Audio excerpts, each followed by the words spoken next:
Art film છે ખબર પડી ગઈ, એવોર્ડ લઈ જશે. પિક્ચર રિલીઝ થયું આજે સેકન્ડ વીક છે અને શો હાઉસફુલ છે. અમે લોકો અત્યારે વાઇડ એંગલમાં આવ્યા છીએ વિઝિટ માટે. જોઈએ લોકોના રિએક્શન શું છે. હે માં ગંગા તારા પાલવમાં મને દે વહેવા. હે માં ગંગા. રાજકોટથી સ્પેશિયલી ટ્રાવેલ કરીને આજે હું અહીંયા અમદાવાદ આવ્યો છું.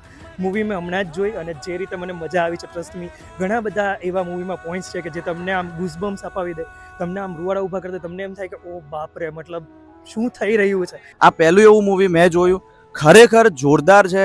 આ ગુજરાતી પિક્ચરનું આપણું ગૌરવ કહી શકાય. really good film, we enjoyed a lot અને બહુ જ ડિફરન્ટ સ્ટોરી છે. યુનિક સ્ટોરી હતી અને એન્ડ તો જેવું વિચાર્યું નહોતું એવું નીકળ્યું. એક પણ સેકન્ડ ઊભા થવાની ઈચ્છા ન થઈ કે મોબાઈલ જોવાની ઈચ્છા ન થઈ. ગામે ગામે વણઝારો ભટક્યો